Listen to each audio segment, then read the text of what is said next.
Caros amigos, bem-vindos a mais um episódio de Hoje no Mundo Militar. Neste vídeo falaremos sobre uma declaração de Volodymyr Zelensky que disse ter provado em Kursk que todas as ameaças russas não passam de bluff e que o Ocidente não deve ter medo de liberar os ucranianos de atacarem a Rússia com todas as armas à disposição.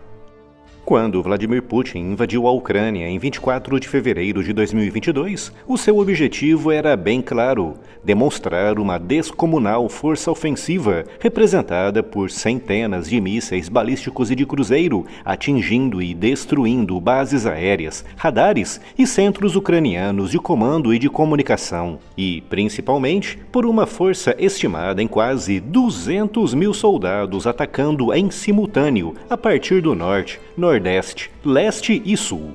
Com tamanha força envolvida, Putin acreditava que seria capaz de conquistar os seus principais objetivos estratégicos em alguns dias ou semanas, ao mesmo tempo em que derrubaria a vontade e a disposição do povo ucraniano em se defender. No entanto, ao fim de poucas semanas, ficou evidente para Putin que a sua guerra não estava correndo conforme o planejado, obrigando-o a se adaptar, o que envolveu a retirada de 40 mil soldados russos que tinham entrado no norte da Ucrânia a partir da Bielorrússia, com a missão de cercar e conquistar a capital do país, Kiev. Com a retirada daquelas forças, Putin pôde se concentrar em objetivos mais facilmente alcançáveis, como a conquista de todo o Donbás e a consolidação do controle russo sobre o sul ucraniano, incluindo o Mar de Azov.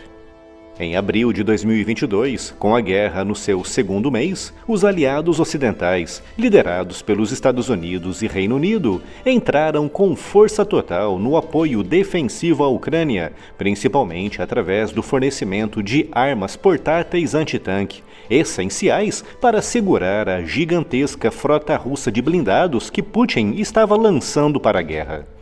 Naquele momento, Putin se conscientizou de que, além de não ter conseguido quebrar o espírito e a vontade ucraniana em se defender, também tinha atraído para a guerra todo o poder industrial e logístico dos Estados Unidos e de alguns países membros da OTAN, que de forma gradual começaram a enviar para a Ucrânia armas cada vez mais letais e avançadas. Diante dessa situação, Putin e outros membros de topo do seu regime, como o ex-presidente Dmitry Medvedev, reforçaram uma prática daquilo que a Rússia sempre soube fazer de melhor. Começaram a gritar, espernear e, principalmente, a ameaçar. Medvedev ficou responsável pelas ameaças nucleares, com o ex-líder russo fazendo, desde o início da guerra, mais de 30 ameaças de ataque nuclear, algumas contra a Ucrânia e outras contra os Estados Unidos e aliados europeus, com destaque para a Inglaterra, com Putin ficando responsável por ameaças mais veladas e discretas, mas na mesma muito agressivas, o que incluiu as chamadas linhas vermelhas, ações que, se realizadas pelos aliados ucranianos, dariam à Rússia a justificativa para a realização de ataques ainda mais terríveis, incluindo aí os tais ataques nucleares de Medvedev. Desde o início da guerra, Putin traçou muitas linhas vermelhas, com a primeira envolvendo o fornecimento do HIMARS, um lançador múltiplo de foguetes de elevada precisão e alcance, capaz de atingir alvos a até 90 quilômetros.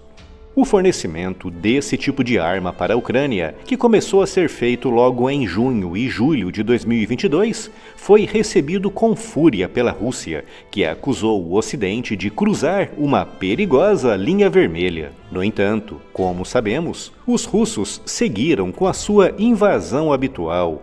Terrível, é claro, mas sem nenhum novo capítulo envolvendo novas armas ou táticas. Outra linha vermelha importante traçada por Putin foi o fornecimento de defesas aéreas de longo alcance.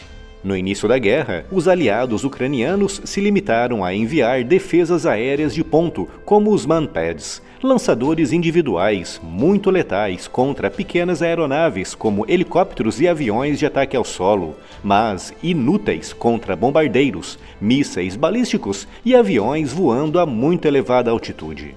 Por conta disso, a Rússia adaptou a sua estratégia na Ucrânia, priorizando ataques aéreos de elevada altitude ou por meio de mísseis, com os russos destruindo, no inverno de 2022 e 2023, grande parte da rede elétrica e de aquecimento civil da Ucrânia através de ataques nesse estilo. Mas isso começou a mudar logo no início de 2023, com os aliados enviando as primeiras defesas de longo alcance, com destaque para o Patriot, a única defesa capaz de interceptar os mísseis balísticos hipersônicos de Putin. Como sabemos, essa linha vermelha foi rompida e, mesmo assim, a Rússia não fez nada do que ameaçou fazer. Outra importante linha vermelha traçada por Putin foi contra o fornecimento de blindados pesados ocidentais, com Putin dizendo textualmente que, se blindados como Abrams norte-americano, o Challenger 2 britânico e o Leopard 2 alemão fossem enviados para a Ucrânia, seria a confirmação de que a OTAN tinha entrado diretamente na guerra e que, por isso, a Rússia poderia atacar os países membros. No entanto, como sabemos, os blindados chegaram, foram e continuam sendo usados. A linha vermelha foi ultrapassada e Putin não fez nada do que ameaçou.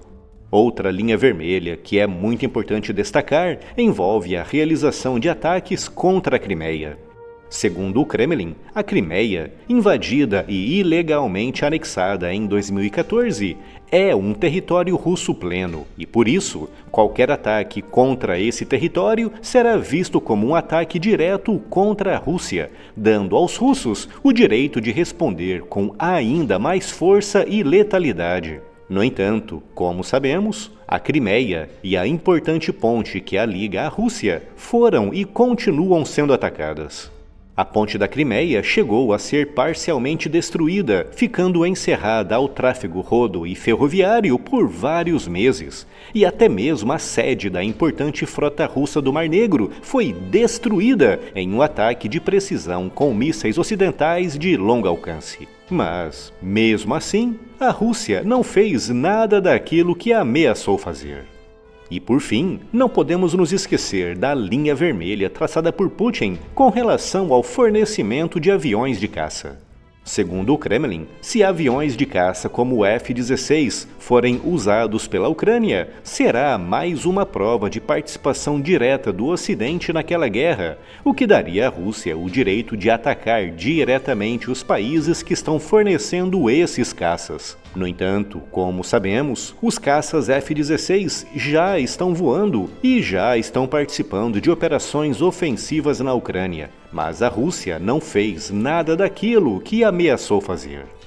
E no dia 6 de agosto de 2024, a Ucrânia violou aquela que era vista como a maior e mais importante linha vermelha russa ao efetivamente invadir a Rússia, com milhares de soldados ucranianos invadindo Kursk, ocupando e controlando cerca de 1.250 km² e mais de 90 aldeias e cidades russas. Segundo Putin e Medvedev, se a Rússia fosse invadida, os russos teriam plena justificativa para empregar armas nucleares. No entanto, apesar da invasão ucraniana da Rússia, Putin não fez nada daquilo que ameaçou fazer. De acordo com uma declaração dada recentemente pelo presidente Zelensky, isso tudo só confirma aquilo que ele vem dizendo há meses. As linhas vermelhas traçadas por Putin não passam de blefe e que, por isso, o Ocidente deveria libertar a Ucrânia para usar todas as armas que recebeu para atacar a Rússia onde é mais preciso. Ou seja, nas bases russas na retaguarda, de onde decolam os bombardeiros e onde são treinados e preparados os soldados que estão atacando e invadindo a Ucrânia.